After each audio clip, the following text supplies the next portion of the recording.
This is working? Can you hear me? Yeah, okay. Can you say?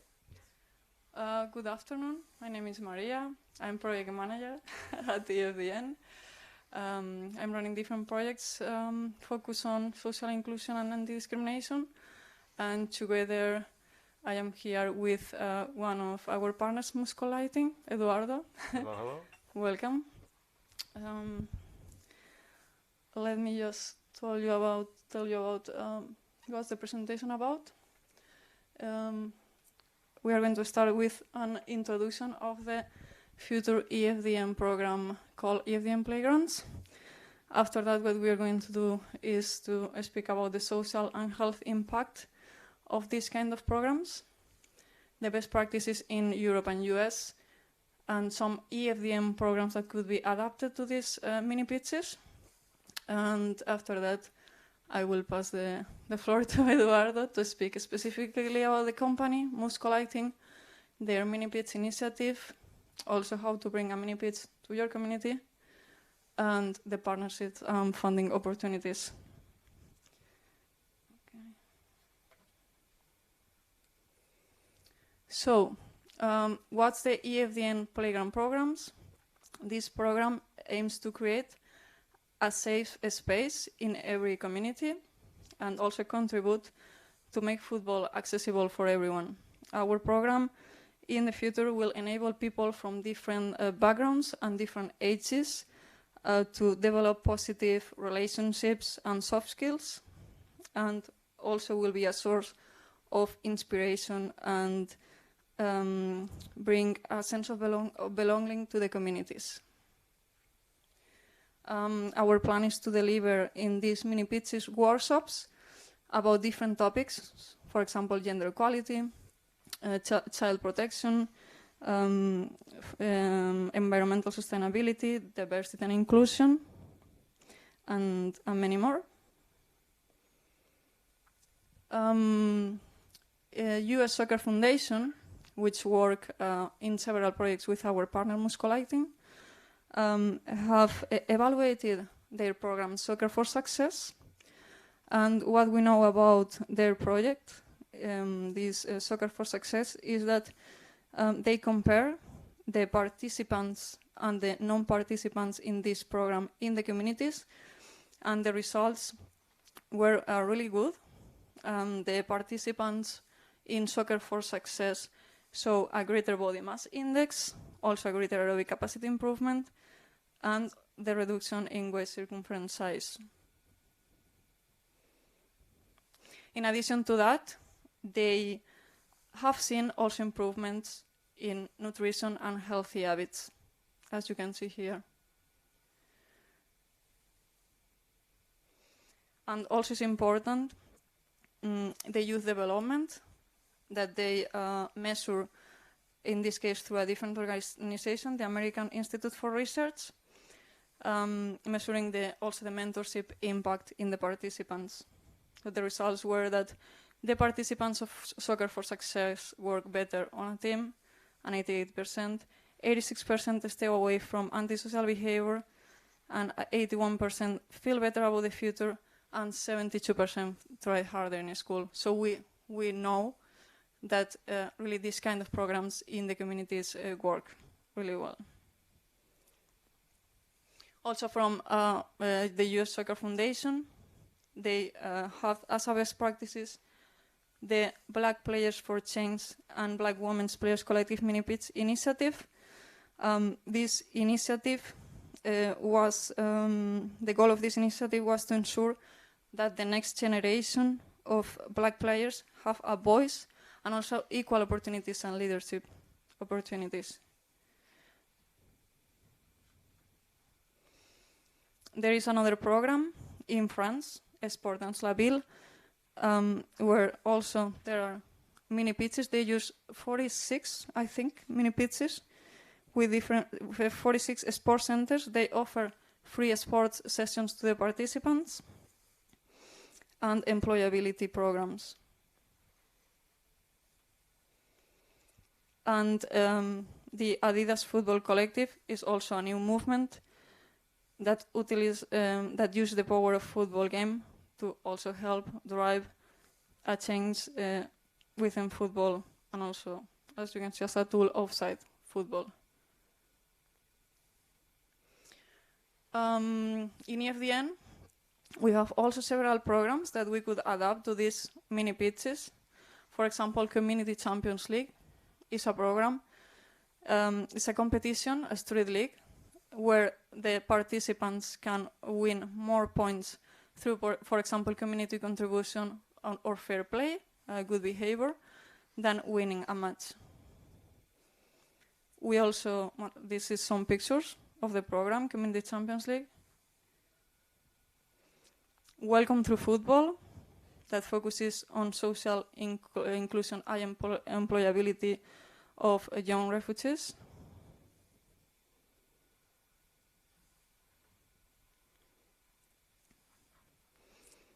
And also, for example, Walking Football League, that is focused to elderly people. So Walking Football League is about doing a sport, as you can say, by just walking without running. Normal football match without running.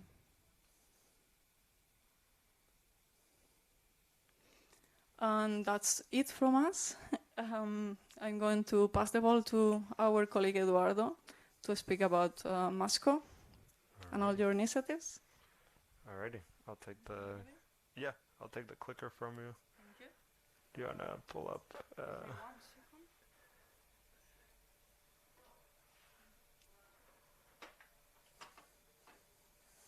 Awesome.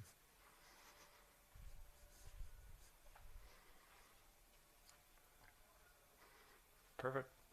How's everyone doing? Good? Are you guys all a little tired? All the sessions, all the presentations? Well, my name's Eduardo Samaripa. I'm the soccer market manager for Musco Lighting. I was telling my colleague Freddie, I should say I'm the football market manager if I'm over here in Europe. But I'm based out of the States, which is where Musco Lighting is based out of, a small town called Oskaloosa, Iowa, which is about 5 hours from Chicago, point of reference. And today I wanted to talk to you guys about the mini pitch initiative and the mini pitch system, what it is, and how we've been able to work with different partners and organizations. Now, before we get there, I feel like I need to tell you a little bit about Musco, who we are. A bunch of people have come up to me and they'll ask me, what club are you with? And I think I'm one of the few organizations that are here a little bit independent from clubs. But Musco Lighting started as a sports lighting company. We've been doing it for more than 45 years.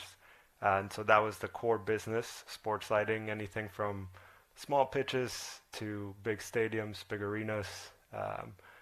This right here is that Old Trafford? Yep, I believe so. We just installed that a couple months ago.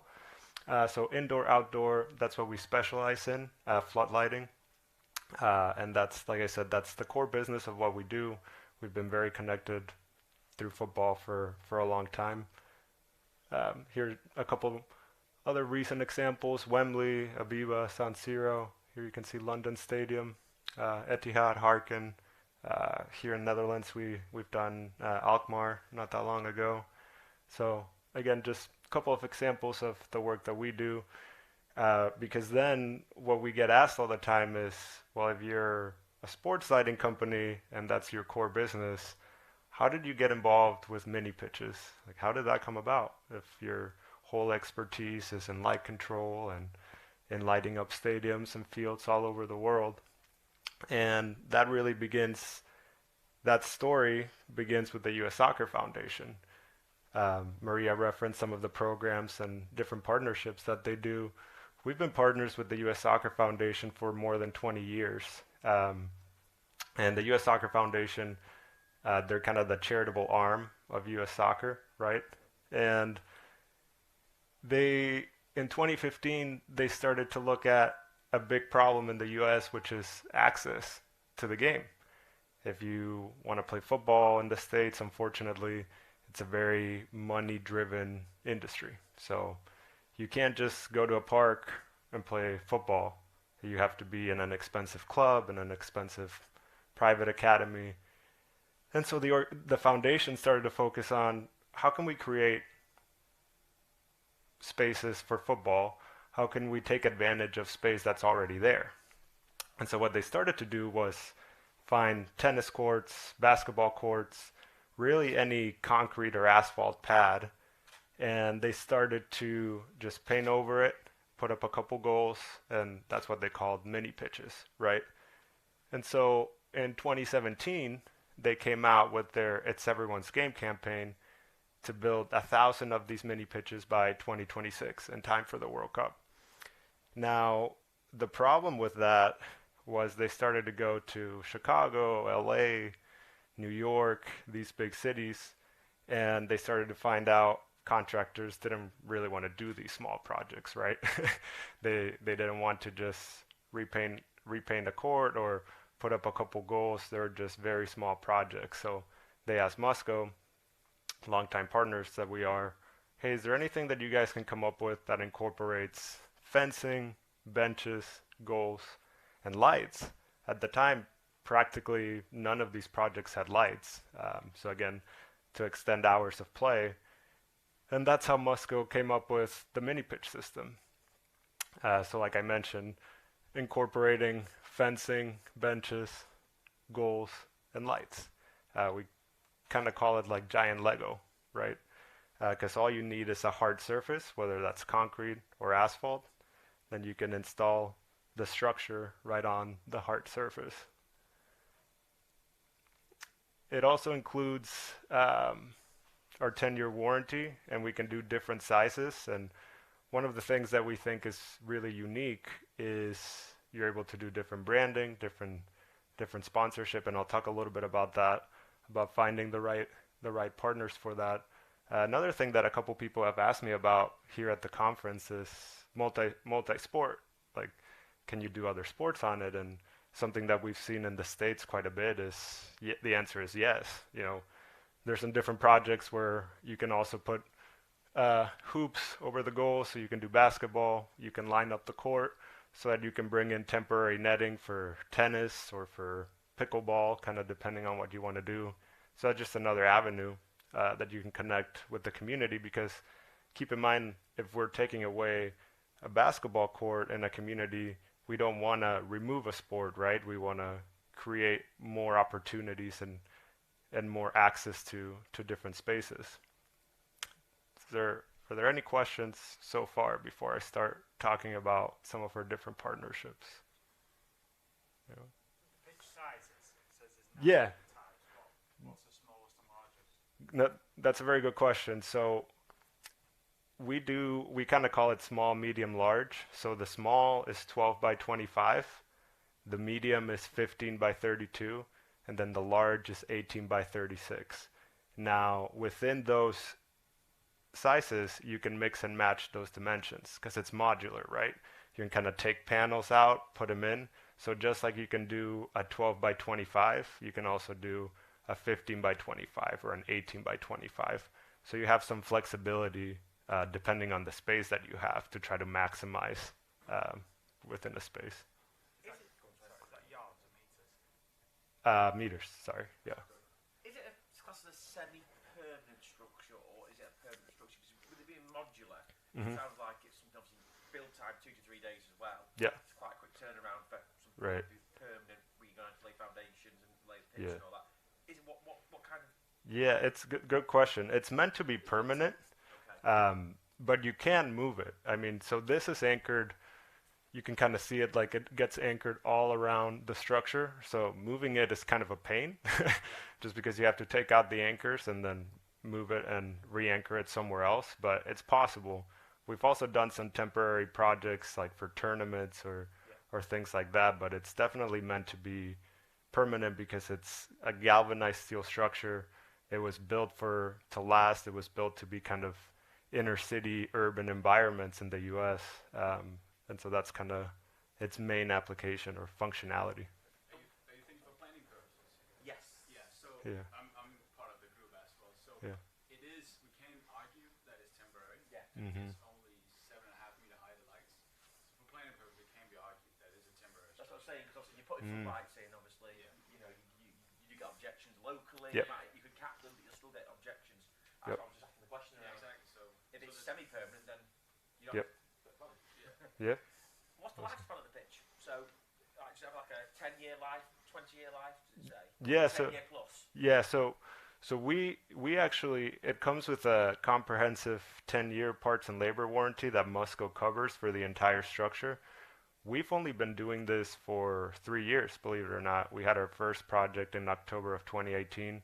From what we've seen so far, again, the pitches are holding up really well, and it's built to last. It's very durable, very sturdy. Hopefully, we'll have our first project in the Netherlands, and I can show you one in person. But it's built to last. Thank you. how Yeah. do the lights work? So Does it fit into the mains, or is it solar panel? yes, so the light is actually, the pole is actually a part of the structure. So there's no foundation that goes into the ground. It's a part of the structure itself.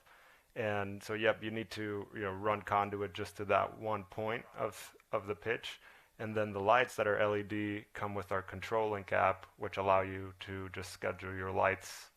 You can create schedules, say, hey, I want this on 7 to 10 every day.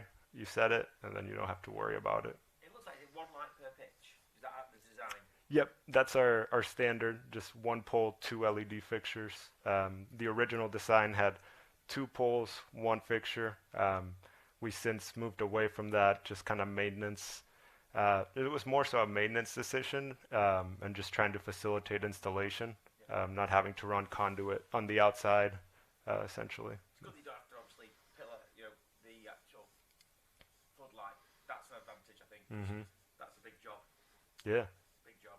yeah, absolutely. Is there solar options?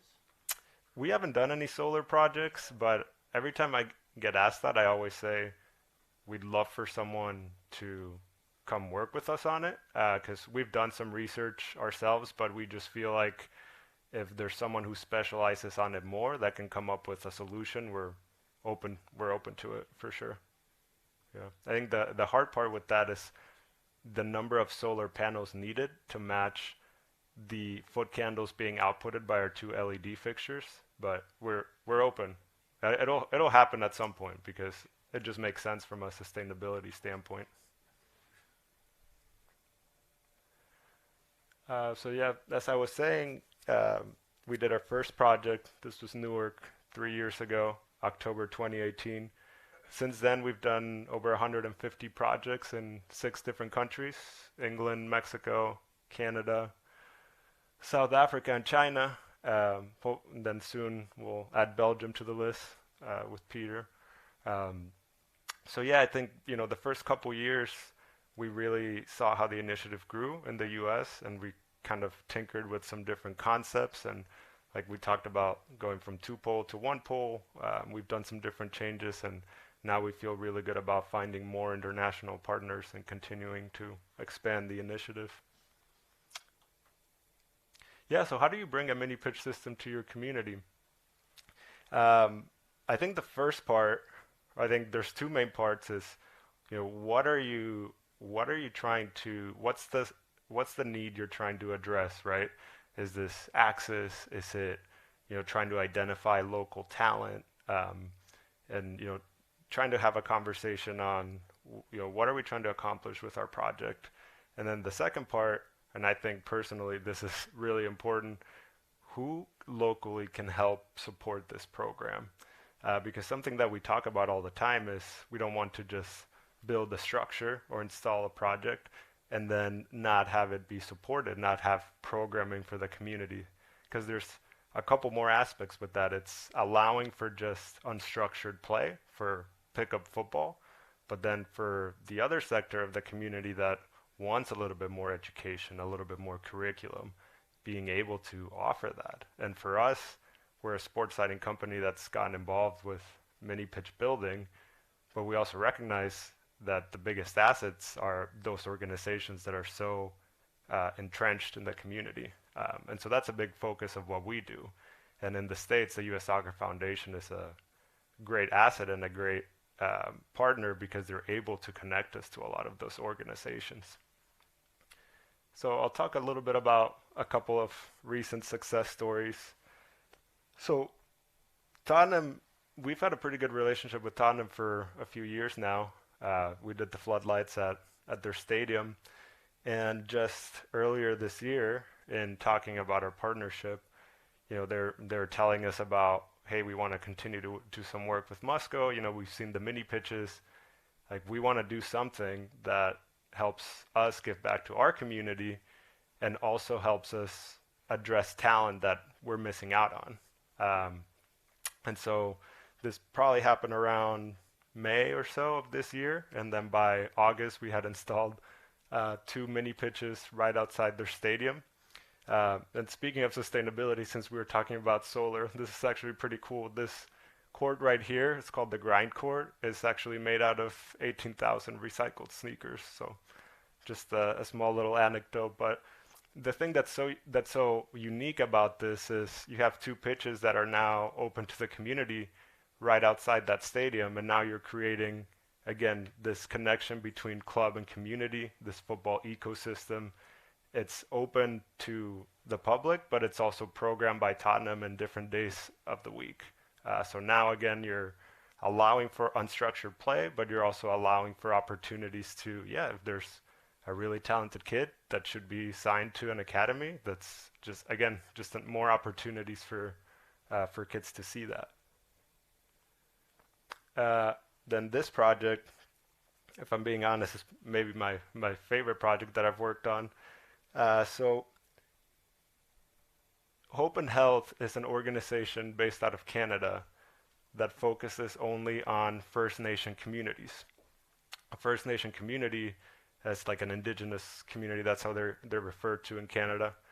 And for a few years now, Hope and Health, that's all they do is give back to First Nation communities, come up with different resources, different projects. And so they're very entrenched in First Nation communities in British Columbia. And what I think is so cool about this partnership is Hope and Health, again, they're the programming arm. I talked about having local organizations. Then they got connected with Vancouver Whitecaps, MLS team. They helped fundraise for the project, provided some funding. And then they got connected with us. We provided the materials, the system, the lights, and now this really remote island, it's called Penellicut Island. This mini pitch is actually going to be the only lights at night in that area, believe it or not. So it's always really cool to be a part of a project where you're fulfilling such a glaring need, right? Like, they need more spaces to play football.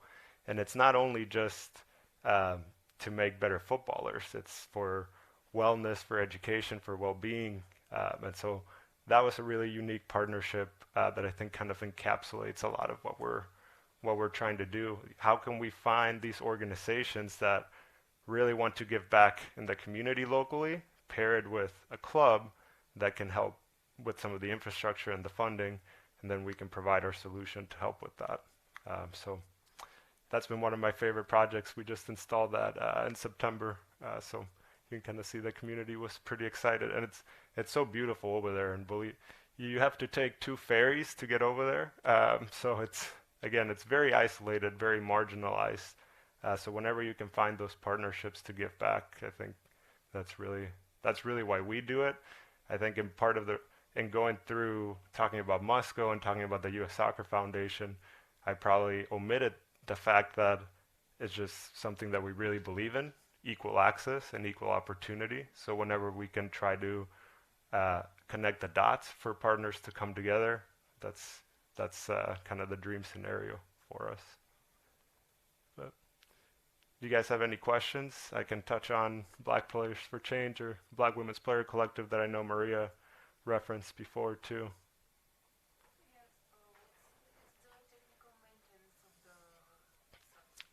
Yeah, it's actually pretty minimal, believe it or not.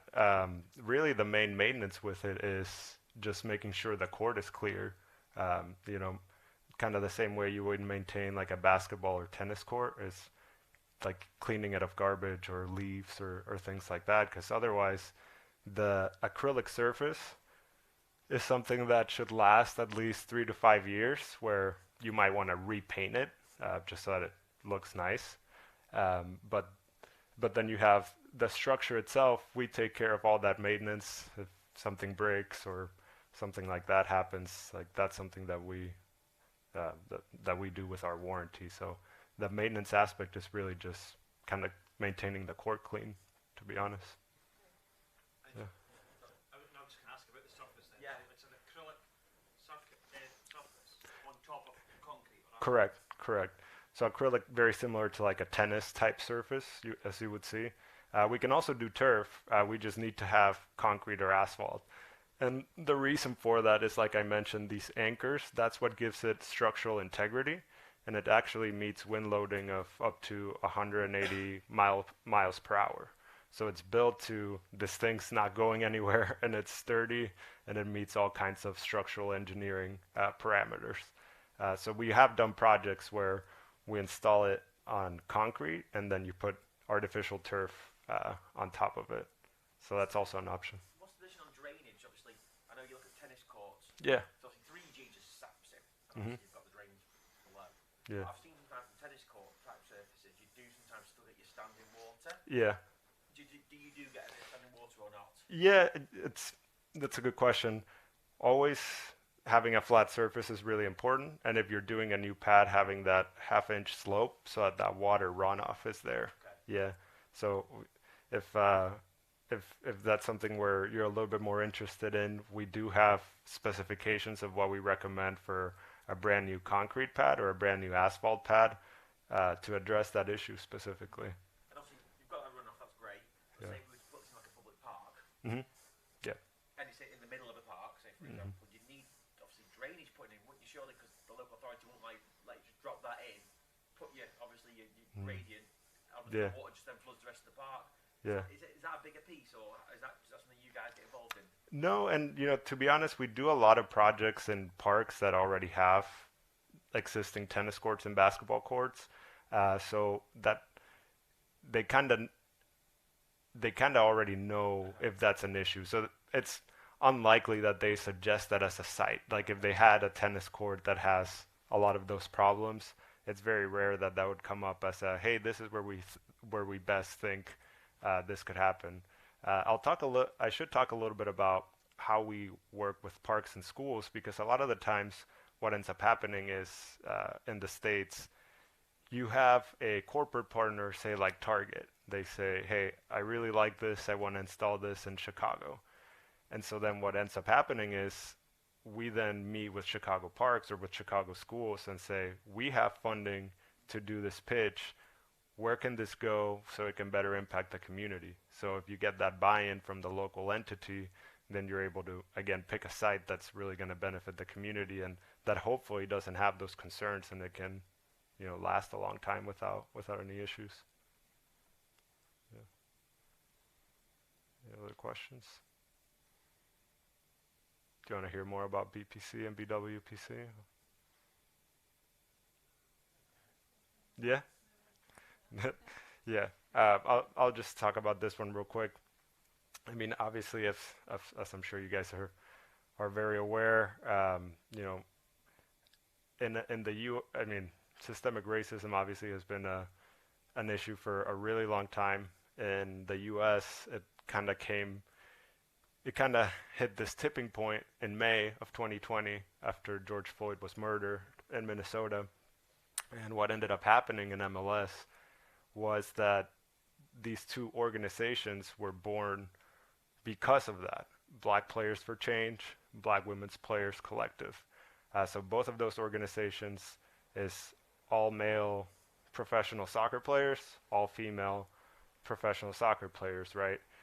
And as we started to work with them, I think as an organization, and along with the U.S. Soccer Foundation, it was, how can we work with these organizations to give back something that is meaningful and something that shows that we're trying to address the issue of equal access and equal opportunity. And the foundation and BPC and BWPC came up with this concept of, let's build 12 mini pitches at each of the board members' hometowns. So that way you have that local connection of, I'm going to go back and I'm going to make sure this pitch has programming, that I'm visible in this pitch. And it's been a great partnership. So we did our first project together in September of 2020, and we'll be finishing up our 12th project by March so in 4 months. And I think it's finding those organizations that want to be involved in the community, and they've been such terrific partners. I mean, they're football players, they're busy. We have a meeting every Wednesday and to talk about projects, to talk about, like, the fact that they give up so much of their own time just shows you how much they care. And it was such an organic initiative is the way I would describe it, just because of our relationship with the foundation, because of Musco's commitment to equal access and equal opportunity. And we're just excited to see where it continues to grow. We've been partners with them for a year and a half, and now after we're done with the 12 pitches, it's what's next? How can we continue to address the issue of, in this particular case, not having enough playing spaces for black boys and for black girls, and seeing that role model of a professional player right there so visible, like, I can be that person, I can be that athlete. So BPC and BWPC. But that's all I have for you. I don't know if you guys have any other questions. How much does it cost? So if you're talking about the system with the acrylic surface and installation, we always say good ballpark is 80,000 euros. I'm not just saying this, we really do look at each project and think strategically, like, okay, who do we know in this area that can help bring some of this price down? Like, what kinds of grants or what kind of funding is there available? And sometimes I feel like I feel more like a development officer sometimes, because we're trying to connect with different groups and help someone apply for a grant or something like that, because we understand, I mean, that's 80,000 is still a big financial commitment. So we do a lot of work to try to minimize that as much as we can. And then the big thing about it too is, instead of doing one, like, how can we package this so we can do 5 with a club or 10 with a club and reduce that cost even more? So it's kind of one of the things that we always focus on. Yeah, but yeah, that's kind of the system, surface, installation, all in cost. Yeah. Anything else? Awesome. Well, thank you very much for your time, guys. You're welcome. Thanks, guys.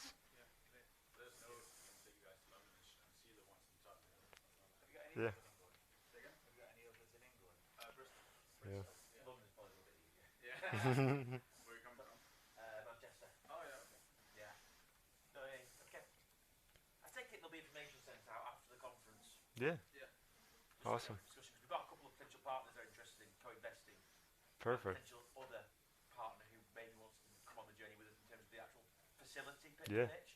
But obviously, I'm always open to having discussions. So if there's information sent out after, Yeah. I'll ping you guys an email and we can have a discussion. Awesome. Perfect. Oh. UK office is in Bolton. Yeah. Alright, well, we're in Salford. Oh yeah, I live in Salford. Yeah, we're in Salford City. Okay. Oh, perfect. Alright, yeah. Yeah, so the park I was thinking of was Chimney Pot Park, Okay. Langworthy Park. Yeah. And obviously you've got the top pitch, Yeah. but obviously it's on a gradient and the pitch floods all the time Yeah. because it's just a bog. Yeah. Where that'd be perfect, but that's what I was asking around the drainage. Mm. But yeah, no, cool. Send some information out and I'll We will. drop you an email. Perfect. Thank you, guys.